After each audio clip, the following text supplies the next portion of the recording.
Morning everyone. Thanks for hosting me here in Saldanha. Appreciate it.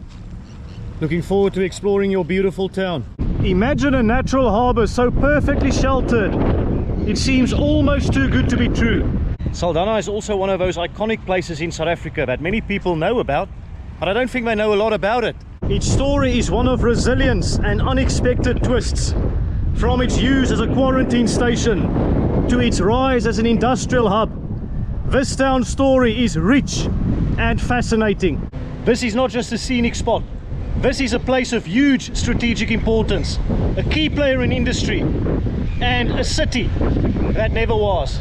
So buckle up and join me as we dive into a tale of a bay, a harbour, and a community that is far more than just a quiet seaside town. This is Saldanha on the west coast of South Africa, and you won't believe what you're about to discover. Let's go and explore. There's Cape Town, and Saldanha is over there. In 2011, the population was recorded as just over 28,000.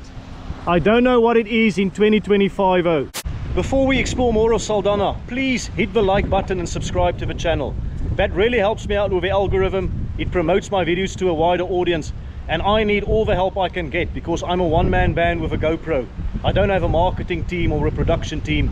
I do all the research, all the editing, all the filming myself. So please go ahead and like this video and subscribe to the channel. Also make sure that you hit the notifications bell so that you know when I post new videos.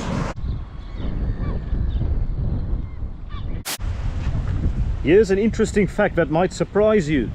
Saldanha Bay, despite its distinctly Portuguese name, was actually named in error. It was named after Antonio de Saldanha, a Portuguese sailor. But here's the plot twist. He never even knew this bay existed. The whole naming process was a mistake, and the bay was mistakenly linked to him. So, in a twist of history, we are left with a name that doesn't quite match its origins. In fact, the name Aguada de Saldanha, or the watering place of Saldanha, originally referred to modern-day Table Bay and not Saldanha. In 1503, Antonio de Saldanha, commander of 3 Portuguese warships, set sail from Lisbon on a mission to the Far East. However, due to a navigation blunder by his pilot, he lost contact with the other 2 ships. The pilot, not realizing the mistake, then directed de Saldanha to Table Bay, thinking they've already rounded the Cape. But de Saldanha, yes, he sensed something was off, and he decided to climb Table Mountain to get a better sense of where he was. From that summit, he could see both False Bay and Cape Point, and it became clear that he hadn't yet rounded the Cape. So yes, that is a bit of a reminder that sometimes a little higher perspective can make all the difference. And after returning to the ship, de Saldanha also made contact with the local Khoi people. He traded a cow and 2 sheep. However, during his second landing to continue trading, tensions rose and the local Khoi ambushed the Portuguese. De Saldanha himself was wounded in the ambush, but despite that he still had a positive experience, and Table Bay was named Aguada de Saldanha, or the watering place of Saldanha. When I was in St. Helena Bay, I talked about Vasco da Gama and his struggles with the local population. There certainly were a few altercations, shall we say. And certainly after 1510, following the massacre of Francisco de Almeida and his men, the Portuguese ceased using the Aguada de Saldanha. However, the bay still remained a preferred stop for English, Dutch and French explorers, and they kept calling it Aguada de Saldanha until a man by the name of Joris van Spilbergen came around. In 1601, whilst exploring waters unfamiliar to him, Joris van Spilbergen stumbled across a bay which he thought to be the famous Aguada de Saldanha. Though the Dutch ships never actually entered the bay, they anchored off nearby Dussen Island before heading south and eventually seeing the real Aguada de Saldanha. Van Spilbergen, impressed by the flat-top mountain, which he called Tafelberg, named the bay Table Bay. So you can see a bit of a historic mix-up with the names. Saldanha and Table Bay. And the British actually weren't very impressed with the Dutchman renaming Table Bay. But in the end, the Dutch weren't backing down and their name stuck, much to the frustration of the British. And interestingly, this bay that Van Spilbergen erroneously called Saldanha, that remained unexplored until 1612. It was then that an Englishman called Samuel Castleton entered the bay. And after some initial trading with a local koi, which went surprisingly peaceful, he tried to find some fresh drinking water to refill his water cask. But he failed. And in fact, this lack of fresh water would remain a thorn in the flesh of Saldanha's development. It is a key theme of this video, the city that never was. It is commonly now believed that if Saldanha had fresh drinking water, this would be the mega city and not Cape Town. Due to a lack of fresh water, Samuel Castleton didn't actually spend some time here. I believe the first European to spend some time in Saldanha Bay was an Icelandic individual, a man by the name of Jon Olafsson, who arrived here in 1623. Did you know that the French knew about Saldanha before Jan van Riebeeck arrived at the Cape in 1652? I certainly didn't. So for all the history buffs, you've got a bizarre situation where the Dutch named Saldanha without ever seeing it. The English explored the bay without knowing its name. And the French eventually claimed Saldanha as their own and started using it. So yes, geopolitics isn't just a 21st century thing. You need to understand Saldanha in the wider context of the conflicts and the competition the Dutch, the British and the French had with each other at the time.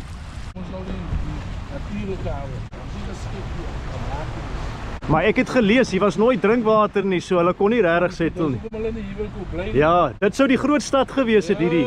Dit sou nie die Kaap gewees het nie. Dit is 'n ou stuk wat gesak het. Yes. Ja. Ja.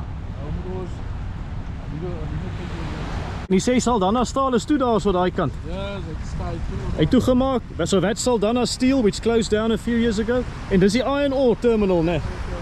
That's the iron ore terminal.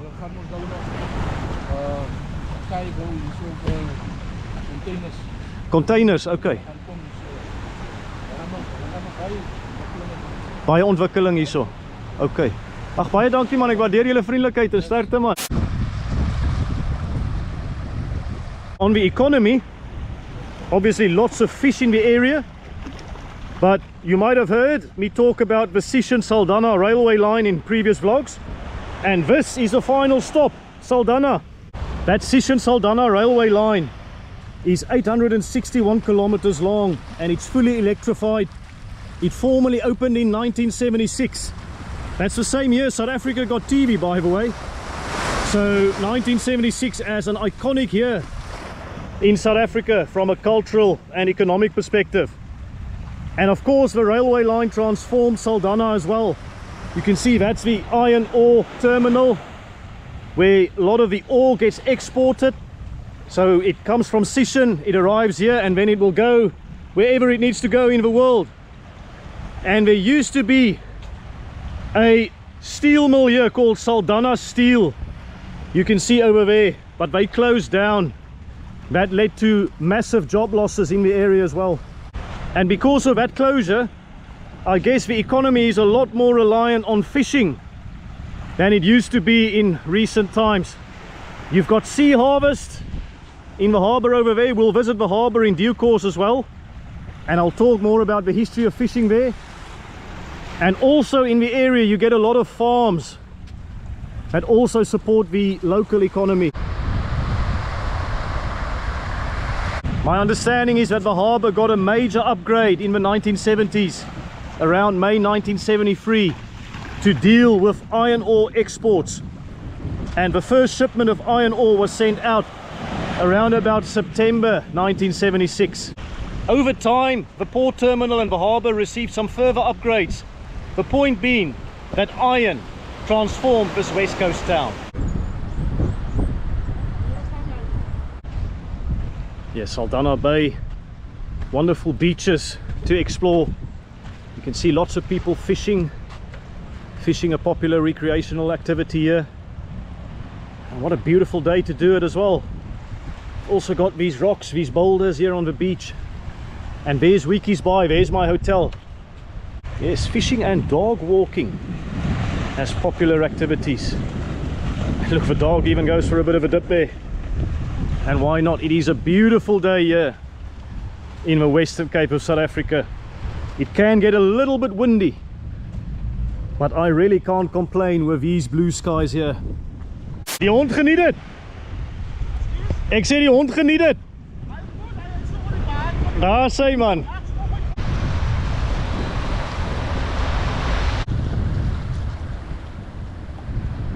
I stumbled across this monument, but it's got no inscription whatsoever. I can just about make out a carved figure in the stone there, but no details, no written description, unfortunately. Yes, if you know more about this monument, do let me know in the comments. Wow, check this out, piece of kelp that looks like a walking stick. Oh no, wait, false alarm. It's more snake than walking stick. But talking about sticks, let's delve more into the geopolitics of the old times. In the late 1700s, Saldanha became the site of confrontations between the Dutch and the English. I'll tell you about two of those battles, one in 1781 and the other in 1796. The Battle of Saldanha Bay took place on the 21st of July 1781 during the Fourth Anglo-Dutch War. The Dutch suffered few, if any, casualties, but the British reported no losses, and the British won that battle. And then you had the capitulation of Saldanha Bay, 17 August 1796. This was during the British occupation of a Cape Colony. The Batavian Expeditionary Force, sent by the Dutch to retake the colony, surrendered to the British after encountering their superior forces. This marked an important moment in the history of the Cape Colony. It solidified British control over the region during the Napoleonic Wars. Of course, European powers were always going to be interested in a place like Saldanha with its strategic location. Remember, those were the years before the Suez Canal. So if you could control the southern part of Africa, you would likely control maritime trade.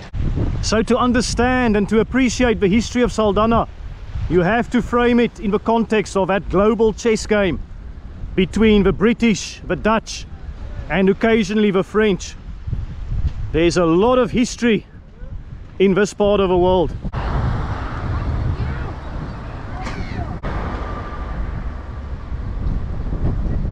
Here in Hoedjies Bay you've got a church, the parish of St. Andrew, dated 1885. Old church. Yeah, they said I could enter here, take some photos and video. Here you have a parish of Hoedjies Bay, Hoedjies Bay. Looks like an office and a hall there.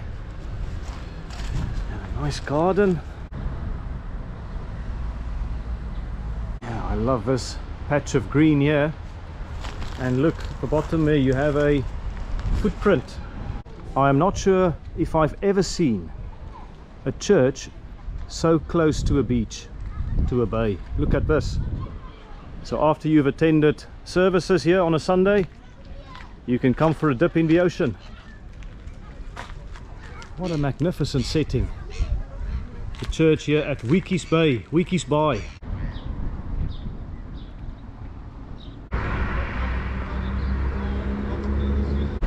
Alright everyone, let's explore a little bit of Saldanha CBD. I say a little bit because, frankly, and I don't mean this disrespectfully, but there are other and better things for us to see. I'll give you my channel, man. There you go. Will you explore? Yes, I say. And for you as well, sir. Baie dankie julle. I say, you from Saldanha? You staying here? It's a nice place, huh? Nice weather. Many people have moved to Saldanha and the Western Cape. Yes, there's a lot. Yeah, after COVID especially. Now I just saw the name here, Vasco da Gama, because obviously I was in St. Helena Bay, and Vasco da Gama, influential figure there. And yes, dankie julle, thank you so much for your friendliness. Go check yourself on YouTube. Daar sê julle. Dag sê meneer. Many of the town centres in South Africa, they are very functional, I think is the word I'm looking for. You won't see architecture, for example, that you'll see in European cities or towns, because the towns in South Africa are much younger, much newer. So the architecture is built for functionality. They've got a bank there, upside, and some security. Yeah, that security there is very heavily armed. Dag sê meneer, hoe gaan dit? Sê gou weer. Ek sê jy maak 'n video. Maak 'n YouTube video van Saldanha. Yes. Nou sê, wat is die naam?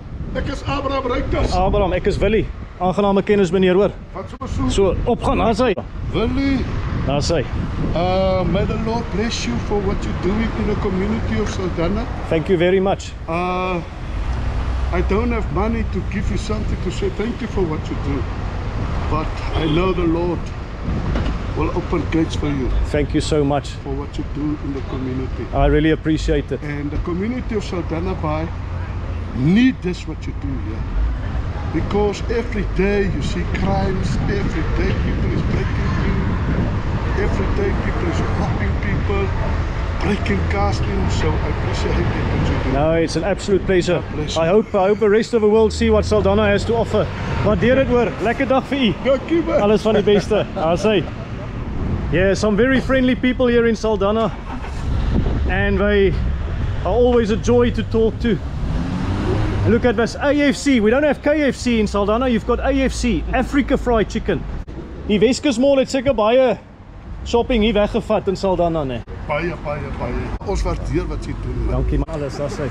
Commissaris, alles van die beste. Dankie Willie. Of course, the West Coast Mall is not far from Saldanha, and many people would go there for their big shop. And here we're passing the municipality building. You can see there's some beautiful art on the wall here. So yes, lots of other shops of course in the region as well. I know there's a big shop right on the other side there, and I'm not going to go there. There are a lot of other things for us to explore instead. There's my hotel, the Hoedjies Bay Hotel, and opposite here you do have a Centrum. There's a big spa over there. Yeah, looks like they've got a Lewis stores as well, cosmetics and electronic shops. We've got a Mr. Price as well, and there's a Pep stores. And next to the hotel on this side you've got a hair salon, and you've got a fitness club, and some sort of mystery room over there. Iets for iets, something for something. You've got Donut Lane there. The wind is picking up a bit, but we're passing the Saldanha Bay Hotel, so let me tell you a little bit more about the royal visit that Saldanha received in 1926. The Governor General, the Earl of Athlone and Princess Alice. She was the last grandchild of Queen Victoria, mind you. Alice Silverman was one of the owners of this hotel when the royal visit took place in 1926. Anyways, it was such an unusual occasion for royals to visit Saldanha, and they could never stay in a hotel. Alice and Bertha Silverman made their private residence, Ellie Burt, available for the visit. The reason being that this hotel had its own electric plant, so it could support the home of Ellie Burt. But there was a problem, no flushing toilet. So Silverman had to make arrangements for flush sanitation to be installed in Ellie Burt, and as a result, Ellie Burt became the first house between Cape Town and Saldanha to have a flushing toilet. In addition, the government also added a telephone, so Ellie Burt became the first house in the village to get a telephone as well. So Princess Alice having a royal flush here in Saldanha, and I'm not talking a poker game.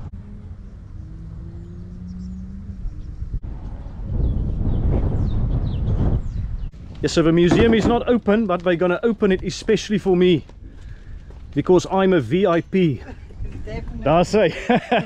Baie dankie julle. Waardeer dit. Sometimes it's about knowing the right people, isn't it? Daar sê. Oh wow. Oh wow, kyk al die foto's hierso. And there you go, Saldanha Bay, one of the finest natural harbours in the world. And you've got various pictures here of pioneers, influential people in the community. Mole van Kolwer, he was a skipper at Southern Seas. Johnny Barnes, also a skipper. Oscar Nystrom, that sounds Swedish. And that is the man who started this place, Gerald Stoffberg. Gerald Stoffberg. Yes. So there you go, Mr. Stoffberg. An iconic figure in this part of the world. That's him in his younger days. Yes. And is it hy nou daarso? Yes. There you Passed go. away about 11 years ago. Unfortunately passed away about 11 years ago, but his legacy will always be remembered here, and it is immortalized in this museum. Daniel Vraagom, also a skipper, Reagan Summers. You can also see the Silverman brothers. Ellis Silverman, we've talked about him. The Latvian immigrant. One of... Yes. And they were of course involved as owners of the Saldanha Bay Hotel. And the Saldanha Bay Canning. And the days before machinery, look at that hand cleaning of fish and hand packing of fish. South African Navy outfit. And you've got more pictures there, people from the municipality. Raadslid Loupshe, former mayor here. You've got Saldanha's own Florence Nightingale, Janet Mercier, February. I think it's absolutely fantastic that they commemorate the locals, because unfortunately you don't always read about the local contributions in history books. You will know about the wider history, but not often the contributions of people. And unfortunately as well, in 1958 there were forced removals from this part of the world. You can see there, beach area only for whites. Let us never forget those who struggled and who were forced to live a life that they didn't want to live. And that's a reference to the old Klippies dorp. And there you go as well, so the three old houses, some of the oldest houses here in Saldanha. And here we've got Springbok rugby players. Francisco Jooste received his Springbok colours. And Peter Presens, the first Protea player. There's a photo of him as well, the sport heroes of Saldanha. We also have Green Vigo, a rugby star. Just been told he also lived in England. Oh, there you go, Wigan. He played for Wigan Rugby League team. Is the Tigers there? This was the first Tigers jersey of Saldanha. You've seen this in many of my vlogs, the classic West Coast art. The wire with some shells making a heart. There's often a cross as well. And on this side they've actually got a piece of old kelp, bamboos, with some of the shells. And just look how unique this is, with fishing nets as a curtain. So thank you very much, the Gerald Stoffberg Saldanha Cultural Village. This was a touching experience. You've got a saying here, in memory of all lives lost at sea. We sometimes forget how dangerous life at sea can be. And someone keeping an eye on proceedings, looking over the bay. And what a beautiful view that is. Wat is jou plek se naam? Hoedjieskop restaurant. Hoedjieskop restaurant. Die view, ons geniet die mooi asemrowende sielig hier op Hoedjieskop. Die grand opening kom, soos hulle sê. Soos Vrydag is nou net te laat, maar Vrydag sal ons kry eet. Roosterbroodjies. Ja, sê, lekker. En kyk nou net hierdie mooi uitsig. This nice view you've got here from Hoedjieskop. Hierdie mooi hawe. Die Harbour hierso. You can practically see the whole bay. Ons bedien ons daglikse breakfast, daily meals, smoor snoek, gebakte vars Weske snoek, roosterbrode. So they're not open yet, but this will be a restaurant very soon. I've got some beautiful art there, look at that. Thirsty boy, and you've got Klippies here. And there's a reference to Mr. Mandela. There's a fisherman smoking a pipe, looking towards the sea. Yes, and I think this is going to be a nice experience. And look at this, the old platen. Is it for the gramophone nog? Yes. There's the old gramophone records there. And they've put the classic South African metal cup there, the coffee cup you get in this part of the world. The three houses here are the three oldest, or three of the oldest houses in Saldanha. And by the looks of it, I spot some satellite dishes and an open door. I think people are living there. But yes, we are here at Hoedjieskop. Yes, Saldanha with its distinct geography and geology. I love these hills here, such as Hoedjieskop. Let's go up here to get an even better view of Saldanha and the surroundings. Looks like there's a seat you can see over there. Luckily it doesn't look too far to walk. And you can also get a good idea here of the iron ore facility. There's the old Saldanha steel. And yeah, vast natural harbour. For those of you interested in flora, this area's got a lot to offer as well. Some unique plants and vegetation in this part of the world. Yeah, let's go up here. Hope we don't encounter a snake. Here you go. This is not as arduous as that sand dune in Van Sailsrus, but in this weather it's still a little bit of an uphill. No pun intended. Ah, here we go. That one looks a little too far. So I'm gonna settle for what is probably second prize. But what a second prize. Just look at this. For a view. You've got the yacht club there. We'll walk in this direction in due course. Just to give you a nice shot of it now. And you've got the harbour on that side. You've got Sea Harvest, which we'll visit as well, and more of a surrounding area, and a beautiful hill here, Hoedjieskop. You've got Hoedjies Bay over there. Just look at this. A place rich in history as well as natural beauty.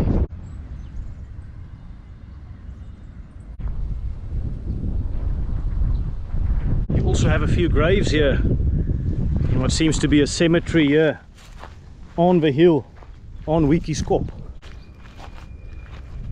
A modest resting place, but what an iconic setting. What a view from here. A nice place to be laid to rest. Dankie julle, lekker dag hoor. Plezier. Mooi gaan, alles van die beste. Okay.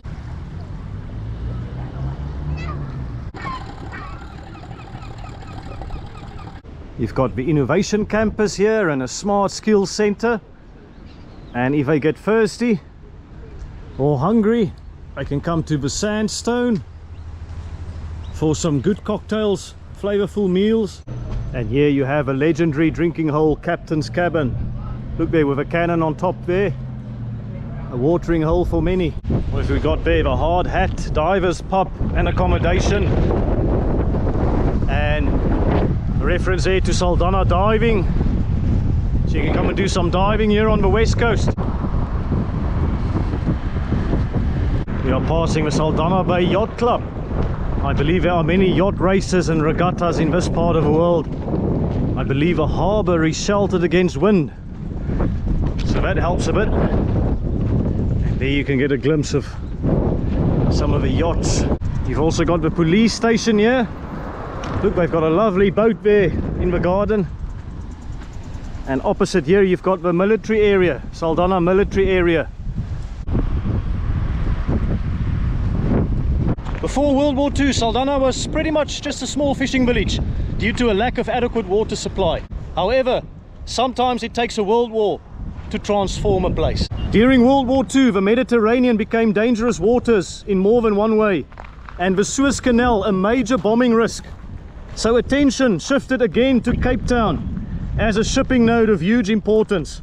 However, Table Bay could not handle all the increase in traffic, and Saldanha was identified as a harbour that could help. Saldanha had sheltered mooring, and it was identified as a convoy staging point. The town also got a mine-sweeping flotilla and a surveillance service. In 1951, a Navy gymnasium was also opened.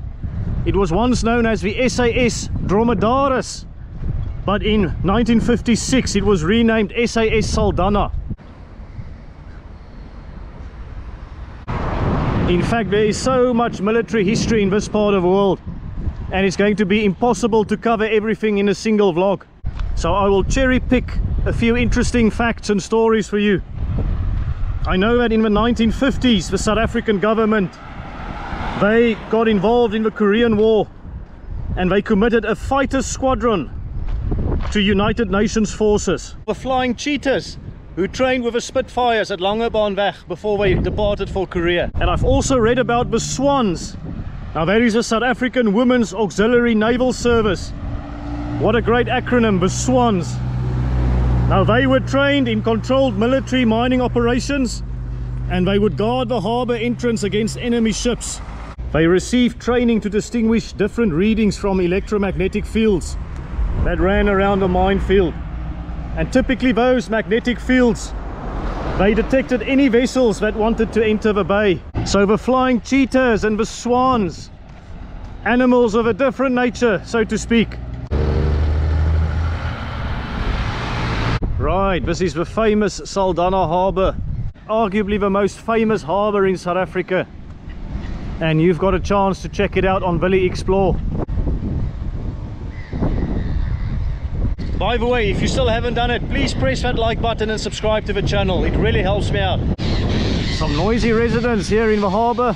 Yes, people hard at work here repairing some of the boats. And yes, just look at this for a picture. Here's another interesting fact. Saldanha Bay gets a shout out in the first edition of John Locke's 2 treatises of government as an example of a state of nature. Now that is pretty fancy for a harbour town in South Africa, don't you think? Shortly after he landed, Jan van Riebeeck sent some expeditions north to explore the wider peninsula and the west coast. In 1658, 3 burghers from a newly founded Cape colony also made their way to Saldanha, and some of them settled here. Their key activities included harvesting seals, gathering seabird eggs, whaling, fishing and farming. While fishing at Saldanha Bay became an established activity for the Dutch, the small population at the Cape meant they couldn't fully take advantage of the rich fish stocks in the area. There was simply no demand to fish more than what they needed to feed themselves. And indeed, until World War II, fishing at Saldanha mostly entailed catching maasbankers and harders with nets, which the fishermen, they salted it and dried on so-called stellacies or frames. Snook season was also very popular, but that only lasted from April until July. It was especially popular to export snook to Mauritius, and I've read that a decent price was about £5 per 100, but it was often much less that the fishermen would get. Around the 1890s, a market for crayfish was established, and I mentioned to you in my St. Helena Bay vlog about the canneries, which also started in the early 20th century. I mentioned there in 1903, Saldanha became involved in the crayfish business when a factory was set up at North Bay, previously known as Hoedjies Bay. And the factory consisted of some iron huts on the beach, the North Bay Canning Company. There's a little bit of background to this. In 1902, an Englishman by the name of William Holland arrived in the Cape to work in a hardware store. And on the ship to the Cape, he met a Canadian called Hinchcliffe who could can salmon. And they chatted and they sort of agreed to open a canning venture here in the Cape. Luckily, Holland's new employers gave a go-ahead for this, and they released him. They bought a cheap plant from an insolvent French company in the Cape, which they relocated here to Saldanha Bay. This company also hired a Latvian immigrant who was a tinsmith called Alice Silverman. Silverman could make the tins and then solder the lids. However, the company could not pay him his £12 monthly wage because the cans he previously put together weren't sold yet. However, around 1905, Holland and Hinchcliffe were in better stead, and they moved the factory to Hoedjies Bay, the area where my hotel is. They got some better machinery, and they even gave Silverman a raise of £4 a month. Silverman, by the way, eventually joined a rival company headed by James Kastner. Kastner owned a vessel named the Britannia, and with the assistance of Silverman, they built a small factory, and voila! The Saldanha Bay Canning Company saw the light.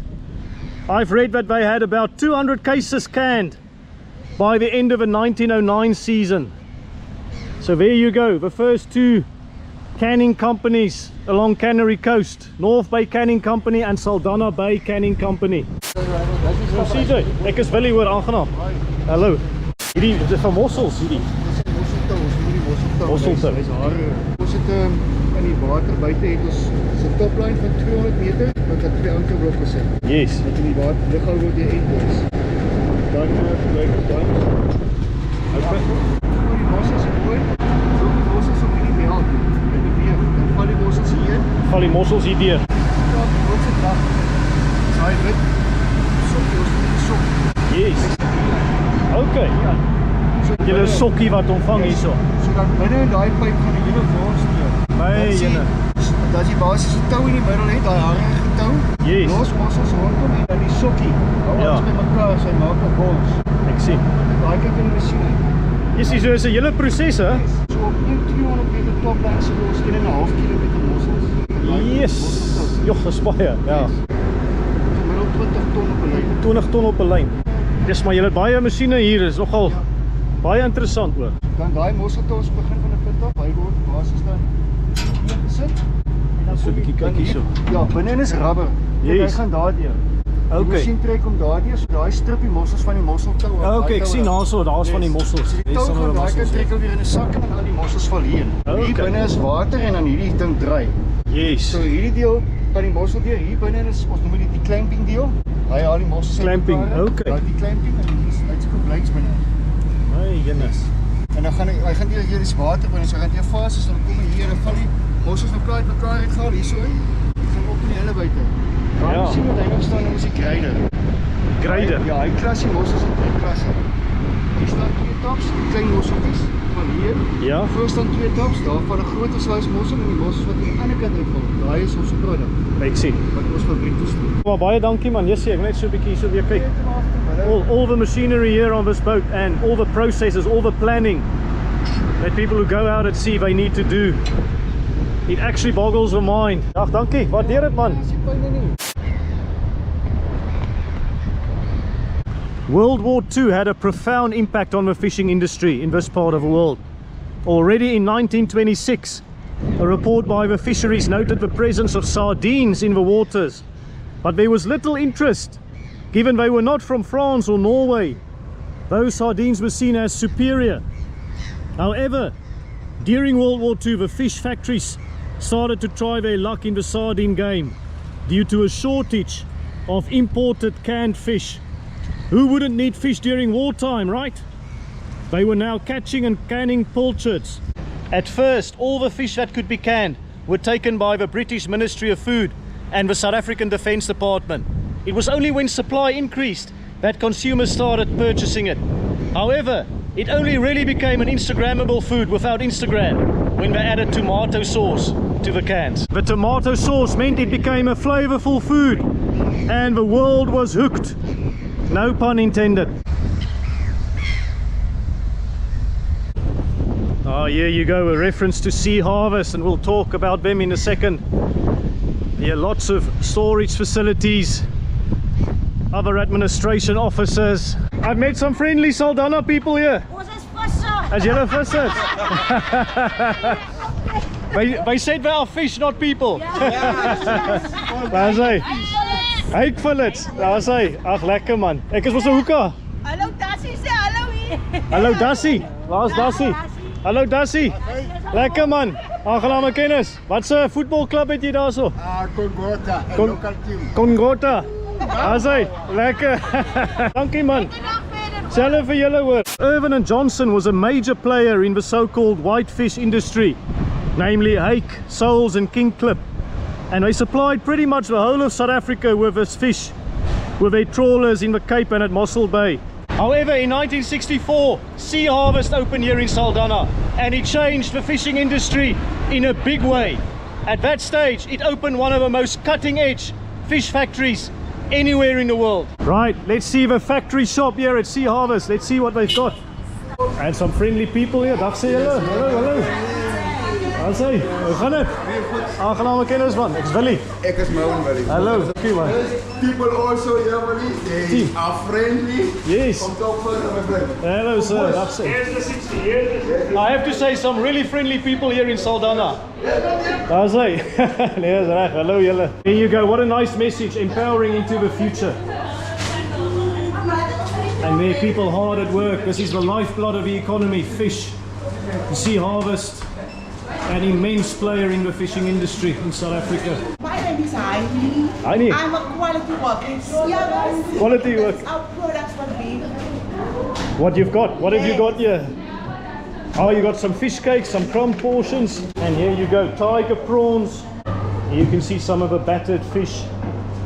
Or if you like them crumbed, you can come here. Yes, make no mistake, Saldanha Bay is a major player in the food basket of South Africa. There's more friendly people here. Dag sê julle. Hallo YouTube. Nee, YouTube sê vir julle hallo. Wat is julle name? Ek is Steven, hy's weer Kevin. Aangename kennis julle, ek is Willie. Julle werk vir Sea Harvest. Ja. Daar sê man. Meer as 60 jaar oud nou nee. Nee, julle nie Sea Harvest. Daar sê lekker dag julle. Mooi gaan. These noisy residents, yes, they can produce a lot of guano. And in fact, in August 1844, more than 300 ships were anchored in the bay to load guano. I believe in some parts the guano deposits were about 10 meters deep. Now that is a lot of bird poo. If you're a rugby fan and you know club rugby in the Boland, I've got a question for you. Is this the best stadium you've ever seen with regards to a club team? This is the Transnet Saldanha Stadium. It was opened in 2017. The club was 30 years old in 2024. And I've been told the derby match, the big rivalry with Vredenburg, is very special in this part of the world. Just look at this for a club field. I have to say, this looks better than some of the provincial fields that I've seen of late. You can see there's Super Sport. They've got some tournaments that Super Sport broadcast. You've got a lot of other sponsors on the side there. You've got the beloved Springbok over there as well. Network 24. And here you go. What an absolutely brilliant stadium. The Transnet Stadium. Here's some great seats. And they've got a commentary box by the looks of it. More rooms for VIPs and other functions. And I'm just checking more of a club here. You can see this is the locker room. Here's the big guys, the forwards. They're tocking up, and the speedsters around here. Check this out. Team goals. This is there to motivate the side before they go on. You've got phrases here like commitment and purpose. Look at this, honor and family. Trust the process. This is for the halftime team talk. All the tactics and the strategy. Check this out. They even have a pledge of allegiance here on the wall. Very, very special. And yes, our home. There's the 30-year anniversary that I mentioned in 2024. There you go, a bit of Saldanha magic. All the men who put their bodies on the line for the town.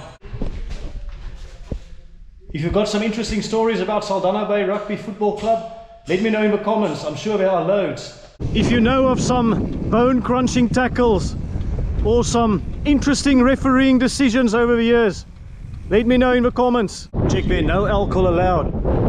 That tells you a lot about this club. They don't tolerate any bad behavior. They also have an academy field over here. It looks like they've pumped a lot of money in their club. They are very proud of it. A lot of blood, sweat and tears have gone into the construction and the maintenance and the promotion of this club. But one thing is for certain, Saldanha Bay RFC, you can be immensely proud. of your stadium here. This is state of the art. Yes, I know it's a cliche, but sport just brings people together. Saldanha Bay is forever richer because of the existence of this rugby club. I'm here in a residential part of Saldanha, Alabama Street to be exact. Many of the streets here in Saldanha are named after ships or shipwrecks. You can see there in front you've got Neptune. Neptune, for example, was a British cruiser. Before World War II it was stationed at Simonstown. And of course Alabama, this was the famous Confederate raider of the American Civil War, built in Birkenhead, England. And the ship actually was refitted here in Saldanha in 1863. And some of the other streets here named after famous ships. You've got Meerenstein Street, Middelburg Street, you've got Breidegom, Waratah, Tuscaloosa, Scepter, and many more. So many streets here in Saldanha named after ships that have got somewhat of a South African connection, if not a Saldanha connection.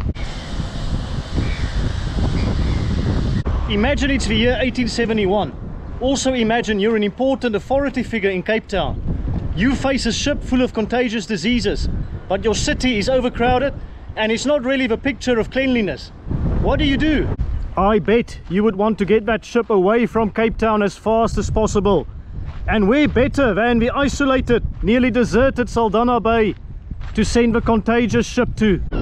The Celt was a ship that carried smallpox, so when it rolled into Table Bay on the 26th of May 1871, the message was loud and clear: send it to Saldanha Bay. 3 days later, a lazaretto, or a quarantine station, was set up, and that was the beginning of a long period of quarantine camps that profoundly impacted Saldanha.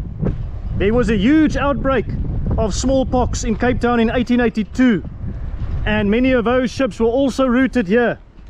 I believe there was another need to establish quarantine in Saldanha in 1893, but the station closed for a bit until the Anglo-Boer War. In March 1900, the quarantine camp at Saldanha reopened, and I'm not sure where it was, so let me know in the comments. I'm just here outside the yacht club, and obviously today you will send your yachts here.